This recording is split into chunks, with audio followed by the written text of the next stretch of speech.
নমস্কার। আজকে আমাদের সৌভাগ্য যে বিকাশ রঞ্জন ভট্টাচার্যের মতো একজন প্রথিতযশা আইনজীবীর সঙ্গে আমাদের ক্যাম্পাস প্লাস চ্যানেলে আমরা কথা বলতে পারছি, এবং এর জন্য শুরুতেই ওনাকে অশেষ ধন্যবাদ জানিয়ে রাখি। বিকাশবাবু, আপনাকে অশেষ ধন্যবাদ। নমস্কার। আজকে যে এই সাক্ষাৎকারটা নিতে এসেছি তার দুটো পয়েন্ট আছে। একটা হচ্ছে যে এই যে আদালতগুলোতে তো এখন ওয়েবকাস্টিং বা টেলিকাস্টিং যে নামে বলা হোক না কেন সেটা তো হয়, এবং এর ফলে মামলাগুলো বা যারা মামলা পর্যবেক্ষণ করেন তাদের মধ্যে কি বা যে স্টেক হোল্ডারদের মধ্যে কি তার প্রভাব পড়েছে। এবং দ্বিতীয় হচ্ছে সরকার পক্ষ অনেক ক্ষেত্রে দেখা যায় যে তারা কিন্তু প্রাইভেট লিটিগ্যান্টদের মতো সময় বা কালক্ষেপ করেন। তাদের এই যে এগুলো ঠেকানোর উপায় কি বা কি রাস্তায় তারা সেগুলো করেন, এটা আপনার কাছ থেকে একটু জানতে চাইব।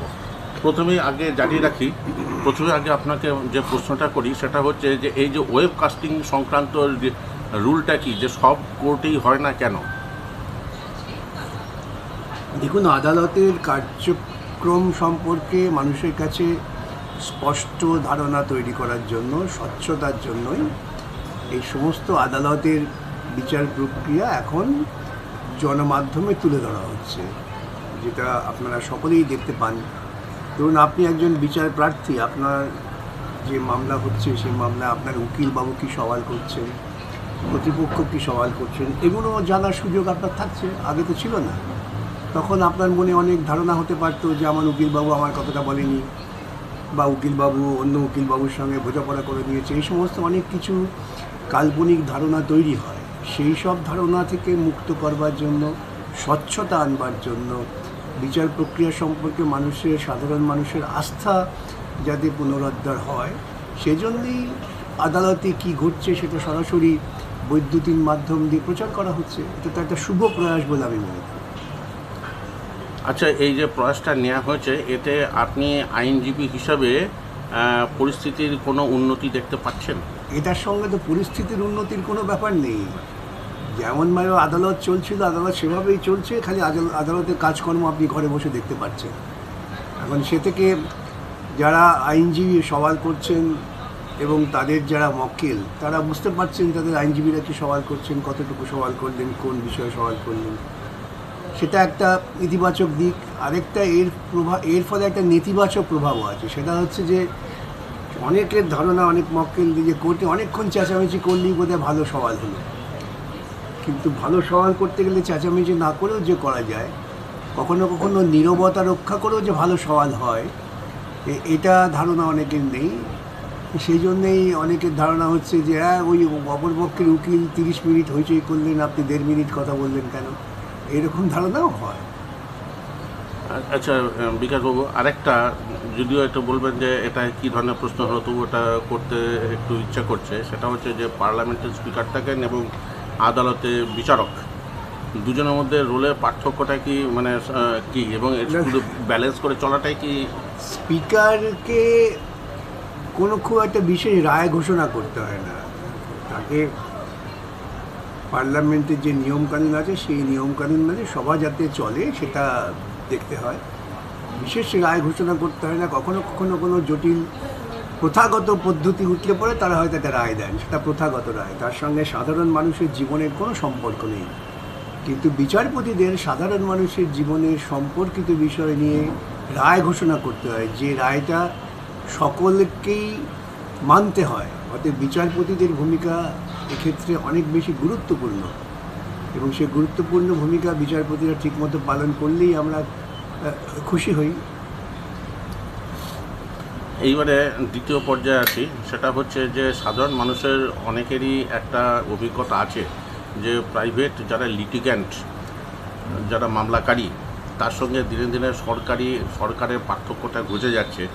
যেন তেন প্রকারেণ কালক্ষেপ করা বা দিনের পর দিন মানে মামলাটাকে পিছিয়ে দেওয়া, এই ধরনের কৌশল কিন্তু শুধুমাত্র প্রাইভেট পার্টিরাই নয়, সরকার পক্ষ থেকেও অবলম্বন করা হয়। আপনি নিজে ত্রিপুরার এজি ছিলেন এবং এখন তো আপনাকে সবসময় সরকার বিরোধী যে মামলাগুলো করতে দেখি। আপনার এই দুই সাইডে যে অভিজ্ঞতা হয়েছে সেটা যদি বলেন। দেখুন, আমার নিজের মতে কোনো বিবাদী পক্ষই, বাদী এবং বিবাদী পক্ষই কেউই চায় না মামলাটা ঝুলে থাকুক। কিন্তু মামলা চলাকালীন এমন পরিস্থিতি তৈরি হয় তখন কখনো মামলার অ্যাডজর্নমেন্ট নিতেই হয়। ধরুন আপনি একজন আইনজীবীকে নিয়োগ করেছেন, তার হয়তো 3-4টে মামলা আছে একসঙ্গে বা কাছাকাছি সময় মামলা ডাক হলো, তো তিনি যদি আদালতে হাজির হতে না পারেন তখন সেই মামলার মুলতুবি চেয়ে নেওয়াটাই তো মামলাকারীর পক্ষে ভালো।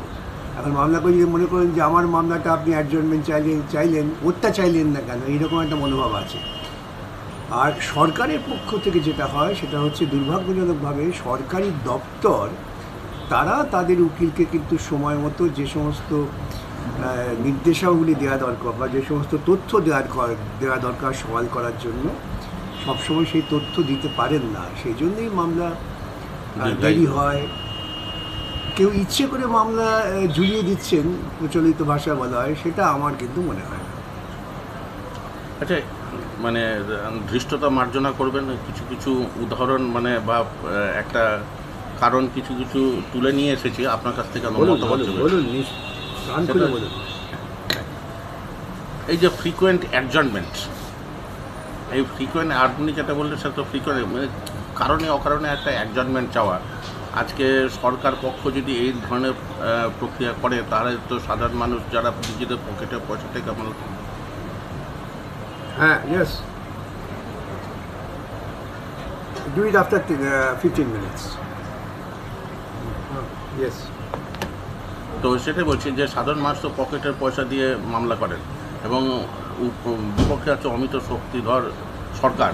পারবেন কি করে যদি এই ধরনের অ্যাডজর্নমেন্ট আছে? এই ধরনের একটু অসুবিধা থাকে, তবে আমি আবারও বলি যে সব ক্ষেত্রেই যে একেবারে খুব উদ্দেশ্যমূলকভাবে অ্যাডজর্নমেন্ট নেওয়া হয় তা কিন্তু নয়।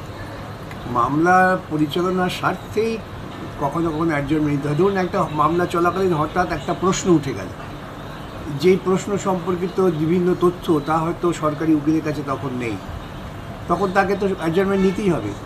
এমন হতে পারে তো যে প্রাইভেট মক্কেলে যিনি মামলা করছেন সে উকিল ভাবের হঠাৎ নতুন করে কিছু প্রশ্ন উঠে গেলে জানার প্রয়োজন, মক্কেলের সঙ্গে কথা বলে বিষয়টা জানতে হবে, সেই কারণেই মামলা অ্যাডজর্নমেন্ট হয়।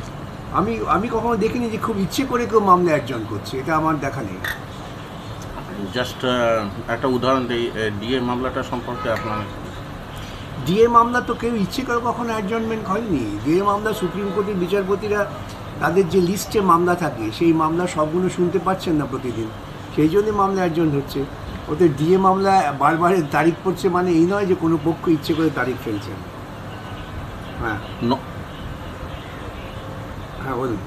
নন কমপ্লায়েন্স অফ কোর্ট অর্ডার, সরকার পক্ষকে যে নির্দেশ দেওয়া হলো তুমি ওই দিনে এই করবে সেই করবে, তিনি না করে চলে এলেন অথবা কোর্টে অ্যাপিয়ারই করলেন না। এই যে কোর্টের আদেশকে অবমাননা করার যে ঝোঁক, এটা কিন্তু খুব খারাপ ঝোঁক। সরকারের পক্ষে এটা আছে এবং তারা যেটা করেন যে আদালতের আদেশ হয়েছে, ঠিক আছে আদালতের আদেশ আমি মানছি না, মানবো এইসব করতে করতে কালক্ষেপণ করেন। এবং ইতিমধ্যে যারা মামলাকারী, যারা আদালতের আদেশ পেয়েছেন, তাদের উপর একটা মানসিক চাপ, ভীতি এইসব তৈরি করার চেষ্টা করেন। এটা অত্যন্ত বেদনাদায়ক, যেটা সাম্প্রতিককালে আমরা পশ্চিমবঙ্গে বিশেষ করে খুব লক্ষ্য করছি। আমি তো বলতে পারি, যেমন ধরুন সাম্প্রতিককালে একটা স্টেট ট্রান্সপোর্ট কর্পোরেশনের কিছু এমপ্লয়ি তাদের পক্ষে ট্রাইব্যুনাল অ্যাওয়ার্ড দিয়েছে, তার বিরুদ্ধে সরকার হাইকোর্টে এসেছেন, হাইকোর্টে সিঙ্গেল বেঞ্চে, ডিভিশন বেঞ্চে হেরেছেন, সুপ্রিম কোর্টে গিয়ে হেরেছেন, তাও সেই আদেশকে কার্যকর করার জন্য টালবাহানা করতে হয়। এখন ধরুন যারা ওই গরিব মানুষ মামলা করছেন তাদের সকলের পক্ষে তো এই মামলা সবসময় চালিয়ে যাওয়া সম্ভব না। সবসময় তো আর বিনা পয়সায় কাজ করার উকিল পাওয়া যাবে তো নয়, সেটা খুব ব্যতিক্রম। যারা বিনা পয়সায় কাজ করে, এই মামলায় ধরুন যে উকিলরা কাজ করছেন আমাদের জুনিয়ররা, তারা বিনা পয়সায় কাজ করছেন, কিন্তু সবসময় তো সম্ভব না সেটা। তারপরে নিয়মিতভাবে ইচ্ছাকৃত বা অনিচ্ছাকৃত বা এই যে লিগ্যাল রিপ্রেজেন্টেটিভদেরকে চেঞ্জ করা, তারা সেটা এগুলো সরকারি কাজকর্মে সরকারের যারা চালান তারা যদি তাদের ঘন ঘন নীতি পরিবর্তন করেন, যার ফলে এসব চেঞ্জ হতেই পারে, এগুলো নিয়ে কিছু বলার নেই, এগুলো স্বাভাবিক প্রক্রিয়ার মধ্যেই ধরতে হবে। আচ্ছা, আরও তিনটে ইস্যু তুলে ধরবো ছোট্ট ছোট্ট। একটা হচ্ছে যে কোর্টে এলাম কিন্তু কোনো রকম প্রিপারেশন না নিয়ে, আমি অ্যাপারেন্টলি দেখলাম যে আমি কোর্টের নির্দেশে এসেছি এবং আমি হাতে করে কিছু নিয়ে আসিনি। সেটা তো হচ্ছে আইনজীবীদের দুর্বলতা। আইনজীবীরা যদি আদালতে সম্পূর্ণ প্রস্তুতি না নিয়ে হাজির হন তাহলে সেটা তো তার ব্যক্তিগত দুর্বলতা হতে পারে, ওটার সঙ্গে সিস্টেমের তো কোনো যোগাযোগ নেই। আর কথায় কথায় এসএলপি, সেটা হচ্ছে দেখুন জনগণের পয়সা, এটা আপনার নিজের পকেটে পয়সা যাচ্ছে না, সরকার তো আর সরকারি অফিসারদের পকেট থেকে পয়সা যাচ্ছে না, জনগণের করের টাকা ব্যয়ভার বইতে হচ্ছে না। কিন্তু কথায় কথায় সুপ্রিম কোর্ট চলে গেলাম, কথায় কথায় উচ্চ আদালতে গেলাম, যেগুলো অতি সহজেই নিজেরা বসেই ঠিক করে নেওয়া যেতে পারে, মিটিয়ে নেওয়া যেতে পারে, সেই সব না করে এটা একটা প্রবণতা। অনেক সময় সরকারি কর্তারা মনে করেন যে আমার কাজ হচ্ছে একেবারে প্রতিদ্বন্দ্বী হিসেবে যুদ্ধ চালিয়ে যাওয়া, এটা ভুলে যান যে সরকার হচ্ছেন অভিভাবক। অভিভাবকের ভূমিকাটা অভিভাবক সুলভ হবে, তাদের কোনো ভুল হলে পরে সে ভুলটা মেনে নিতে হবে। কিন্তু এই রাজ্যে সাম্প্রতিককালে আমরা দেখছি যে যেভাবেই হোক না কেন আমরা এটা নিয়ে অনেক টানা হাঁচড়া করব। তার কারণ হচ্ছে সরকার যখন কিছু কিছু নীতিহীন কাজ করে তখন তাদের পক্ষে এইরকম সমস্যা তৈরি হয়, তাই তারা বিভিন্নভাবে মামলাকে প্রলম্বিত করার চেষ্টা করে। জানাশোনা প্রকারণ কোনো এক্সপার্ট কমিটি বা কোনো এরকম প্যানেলের কাছে ইস্যুটাকে ঠেলে দেওয়া, সেটা করেন। আমি তো বললাম সেটা হচ্ছে যে সরকার যদি স্বচ্ছতার সঙ্গে প্রশাসন চালায় তখন থেকে এত মামলা হয় না। এত মামলা আপনার সাম্প্রতিককালে দেখছেন এই জন্যই যে রাজ্য সরকারটাই সম্পূর্ণভাবে অস্বচ্ছ এবং দুর্নীতিমূলক প্রক্রিয়ার মধ্যে দিয়ে চলছে বলে। আচ্ছা, এইবারে আমি আমার শেষ প্রশ্ন রাখছি যে ধরুন ট্রাইব্যুনাল হোক বা হাইকোর্ট হোক বা যেখানেই হোক, সরকার পক্ষকে নির্দেশ দেওয়া হলো যে তুমি এতদিনের মধ্যে তোমার বক্তব্য জানাবে, তার এতদিন পরে কাউন্টার বক্তব্য অপোজিট পার্টি জানাবে, তার এতদিন পরে এই হবে সেইভাবে একটা টাইম শিডিউল করে দেওয়া হলো। এবং দেখা যাচ্ছে যে একবার, দুবার, তিনবার, চারবার, পাঁচবার সে যে কোনো গভর্নমেন্টই হোক, সেন্ট্রাল হোক বা বিভিন্ন স্টেট গভর্নমেন্ট হোক, এখানে কিন্তু এই ধরনের একটা প্রবণতা আছে। এই জিনিসটার ক্ষেত্রে কি করা যেতে পারে? আবার সেই যে প্রশ্ন করলেন আমার উত্তরটা আগের উত্তর, যে প্রশাসন যদি স্বচ্ছ হয় এবং তারা যদি নিজেদের অভিভাবক মনে করেন, অভিভাবকের কাজ হচ্ছে সামগ্রিকভাবে যাতে জনগণ বিচার পান সেই ব্যবস্থা করা। এখন যদি রাজ্য সরকার বা প্রশাসন মনে করে না জনগণ বিচার পেল কি না পেল সেটা বড় কথা নয়, আমার ইগোটা থাকবে কি না, এইটা যখন হয়ে যায় তখন এই সমস্যাগুলো তৈরি হয়। তা না হলে আদালতে যেসব মামলা আসে, আমার মতে প্রায় শতকরা 30% মামলায় আদালতে আসার কোনো প্রয়োজন নেই। যেমন ধরুন একটা মিছিল করবে, পুলিশ অনুমতি দেবো না, কোনো মানে হয় না। তাকে তো লড়তে হচ্ছে সরকারের টাকায়, তার জন্য কোর্টে আসতে হচ্ছে। আপনি একটা আন্দোলন করলেন, ধরে নিয়ে গিয়ে তাদের থানায় আটকে তাদের ওপর জুলুম করা হলো, এগুলো তো ইগোর জন্য, এগুলো তো সুস্থ গণতান্ত্রিক পরিবেশ রাখার জন্য না। দুর্নীতিমূলক নিয়োগ হয়েছে, সরকার দুর্নীতিটাকে অবিলম্বে খারিজ করার পরিবর্তে দুর্নীতির পক্ষে দাঁড়িয়ে লড়াই করে যাব, কোটি কোটি টাকা খরচা করছে। তার কারণ যাদের আমরা সরকারে পাঠিয়েছি তারা এই ধরনের দুর্নীতিমূলক প্রক্রিয়ার মধ্য দিয়ে টিকে থাকতে চায়। সেই জন্যেই সাম্প্রতিককালে এত আপনি আদালতে বারবার দেখছেন ওঠা নামা, আদেশকে অমান্য করা, এই প্রশ্নগুলো উঠে আসছে। জাস্ট ওয়ান লাস্ট কোশ্চেন, আপনি সরকার পক্ষের হয়ে লড়াই করতে এবং সরকার বিরোধী পক্ষের হয়ে লড়াই করতে দুটোর মধ্যে কোনটাতে বেশি স্বচ্ছন্দ বোধ করেন? না, আমি দুটোতেই আমার পক্ষে সমান। কেন, আমি লড়াই করব তো আইনের ওপর দাঁড়িয়ে। আমি যখন সরকার পক্ষের হয়ে যখন দাঁড়াতাম, কখনো দাঁড়াতাম, তখন কোনো ভুল দেখলে আমি স্বীকার করে দিতাম। এই জন্য অনেক সরকারি অফিসার আমার বিরুদ্ধে অভিযোগও করতো, তারপরে ধমক খেয়ে নিজেদের শুধরে দিত, কেন ওই তাদের ইগো। আমি একটা মামলার কথা আপনাকে বলতে পারি খুব চমৎকার উদাহরণ দিয়ে। তখন আমি খুবই জুনিয়র, অপরপক্ষে মামলা করছিলেন অজিত পাজা সাহেব। সেখানে মামলাটা ছিল যে কিছু স্যানিটারি ইন্সপেক্টর তারা কাজ করছেন কিন্তু প্রতিবাদে খাতায় সই করছেন না, কিন্তু তাদের বেতন বন্ধ করে দেওয়া হয়।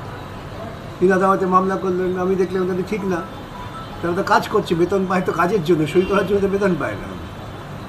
তো তৎকালীন অ্যাডভোকেট জেনারেল ছিলেন প্রয়াত শ্রেয়াংশকান্ত আচার্য। আমি তাকে বললাম, স্যার এই অবস্থা, আমার তো মনে হয় এটা মেনে নেওয়া উচিত। উনি সঙ্গে সঙ্গে আমাকে নির্দেশ দিলেন, হ্যাঁ ঠিক বলেছিস, সে আদালতে গিয়ে বল যে এটা ভুল হচ্ছে, সরকার মেনে নেবে। তা এখন যদি আমি মনে করতাম না লড়াই করব, আমি অ্যাফিডেভিট ফাইল করব, কেন ওরা খাতায় সই করবে না ইত্যাদি নিয়ে যদি অকারণ লড়াই করতাম তাহলে অনেক যেত। এবং এই জন্য আমার বিরুদ্ধে অনেক অভিযোগ করেছিলেন যে উনি মামলাকারীদের কথাই বেশি শুনছেন। তা সেটা হতে পারে। আমি আরেকটা ঘটনা আমার আছে, সে একজন কর্মচারীকে দীর্ঘদিন সাসপেন্ড করে রাখা হয়েছিল। তিনি হাইকোর্টে এসেছেন, আমি সরাসরি কনসিড করে গেছি যে এতদিন থাকা যায় না। এবং আপনি অবাক হয়ে যাবেন, সেই দপ্তরে একজন সরকারি কর্মচারী হিসেবে আমার এক পরিচিত লোক ছিলেন। তিনি আমাকে এসে সরাসরি অভিযোগ করলেন, তুমি কত টাকা খেয়েছো, এর অভিযোগও শুনতে হয়েছে। সুতরাং এটা নির্ভর করে আপনি আইনটাকে প্রাধান্য দেবেন না অফিসার বা কর্মচারী তাদের ইগোকে প্রাধান্য দেবেন তার উপরে। এই এতটা সময় দেওয়ার জন্য আপনাকে অশেষ ধন্যবাদ। আশা করছি আপনার এই অভিজ্ঞতালব্ধ ব্যাপারগুলো আমরা আরও ভবিষ্যতে পাবো। পাবেন। নমস্কার।